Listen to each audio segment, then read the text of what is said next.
அனைவருக்கும் வணக்கம். நான் சாதுரியன் யூடியூப் சேனலுக்காக கால்வாய் சிவா.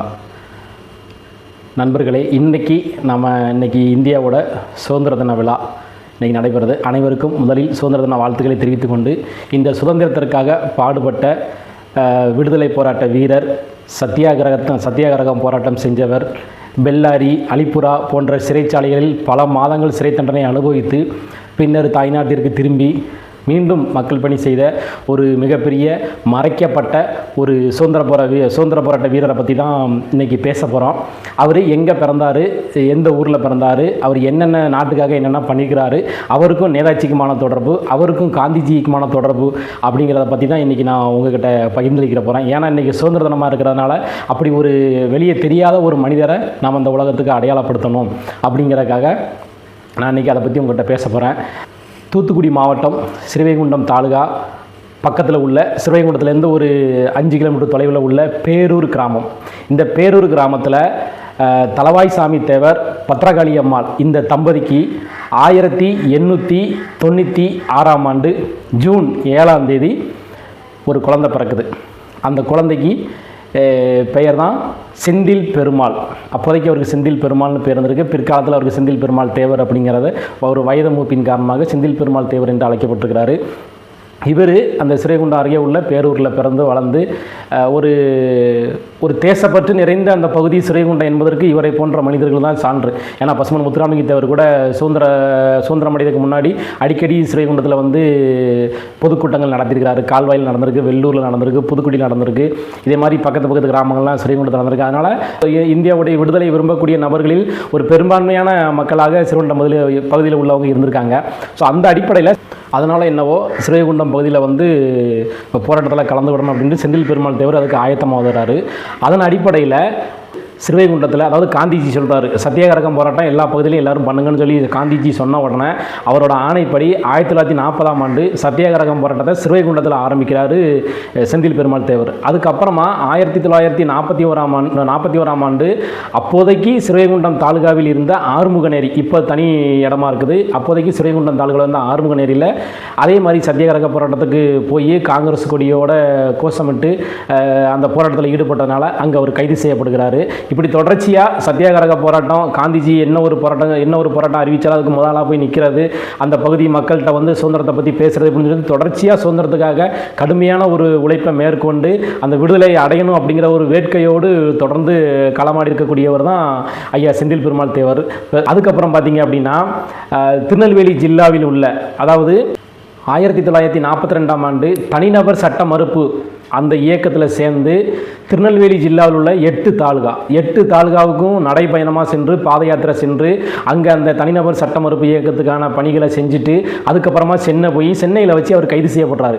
சென்னையில் வச்சு கைது செய்யப்பட்டு அவர் எங்கெல்லாம் சிறைச்சாலைக்கு கொண்டு போகப்படுகிறாருன்னு பார்த்தா பெல்லாரிக்கும் அலிபுராவுக்கும் கொண்டு போகிறாங்க. அங்கே கொண்டு போய் கடுமையான சித்திரவதைக்கும் சிறை தண்டனைக்கும் ஆளாகி அதுக்கப்புறம் விடுதலையாகி ஊருக்கு வந்து திரும்பவும் சுதந்திர போராட்டத்தில் தீவிரமான பணியில் ஈடுபட்டிருக்காரு. இப்படி ஒரு சமயத்தில் தான் மகாத்மா காந்தி அவர்கள் திருநெல்வேலியிலிருந்து தூத்துக்குடிக்கு போகும்போது அப்போ செந்தில் பெருமாள் தேவர் வந்து, என் வீட்டுக்கு நீங்கள் வந்துட்டு போகணும், எங்கள் ஊரையும் நீங்கள் பார்க்கணும், நான் பிறந்த வந்து ஒரு பெரிய நகரமாக இல்லாட்ட கூட என் ஊர் ஒரு சின்ன கிராமம், என் ஊருக்கு நீங்கள் வந்துட்டு போகணும்னு சொல்லிட்டு இவர் வேண்டுகோள் வச்சதுனால காந்திஜியும் சரி நான் உங்கள் வீட்டுக்கு வரேன்னு சொல்லிட்டு வந்துட்டு சில நிமிடங்கள் அவர் வீட்டில் தங்கிட்டு கிளம்புறப்போ ஒரு 3000 ரூபா பணம் சேர்ந்த ஒரு பண முடிப்பையை காந்திஜிகிட்ட கொடுத்து இதை சுதந்திர போராட்டத்துக்காக நீங்கள் வச்சுக்கோங்கன்னு சொல்லிட்டு பண முடிப்பை கொடுத்து அவரை வழி அனுப்பி வைக்கிறார். ஸோ இந்த அளவுக்கு காந்திஜிக்கும் செந்தில் பெருமாள் தேவருக்கும் அவ்வளவு நெருக்கமாக இருந்திருக்குது. இதில் இன்னொரு விஷயத்தை குறிப்பிடணும். பொதுவாக ஸ்ரீவைகுண்டம் பகுதியை எடுத்துக்கிட்டாலும் சரி, தென் மாவட்டத்தை எடுத்துக்கிட்டாலும் சரி, நேதாஜியை அதிகமாக பிடிக்கிறவங்களுக்கு காந்திஜியை குறைவாகத்தான் பிடிக்கும். காந்திஜியை அதிகமாக பிடிக்கிறவங்களுக்கு நேதாஜியை குறைவாகத்தான் பிடிக்கும். ஆனால் காந்திஜியவும் நேதாஜியவும் சம அளவில் பார்த்து இருவருமே என்னுடைய தலைவர்களை என்று ஏற்றுக்கொண்ட ஒரு சுதந்திர போராட்ட வீரர் இருக்கிறார்னா அவர் செந்தில் பெருமாள் தேவர் தான். அது ஏன் அப்படிங்கிறத நான் கடைசியில் சொல்கிறேன். ஸோ இப்படி இந்த சுதந்திர போராட்டத்திற்காக தொடர்ந்து போராடி சத்தியாகிரக போராட்டம் செய்து தொடர்ந்து காந்திஜி என்ன போராட்டம் சொன்னாலும் அதன் அடிப்படையில் அவருக்காக அதை போய் நம்ம களமாடுறோம்னு சொல்லிட்டு தொடர்ச்சியாக இருந்தவர். அப்புறம் பார்த்திங்கன்னா பூமிதான இயக்கத்தில் சேர்ந்து தன்னுடைய சொத்தை எல்லாமே பூமிதான இயக்கத்துக்கு தானமாக கொடுத்தாங்க. அந்த பகுதியில் இருக்கக்கூடிய ஏழை எளிய மக்களுக்கு தன்னுடைய சொத்தை தானமாக கொடுத்து மற்றவங்களுக்கு எல்லாருமே நாம் ஒரு முன்னுதாரணமாக ஆகணும் அப்படிங்கிறதுக்காக தன்னுடைய சொத்தெல்லாம் அந்த ஏழை மக்களுக்கு தானம் கொடுத்து அதுலேயும் தன்னுடைய பங்களிப்பை பதிவு பண்ணியிருக்கிறாரு.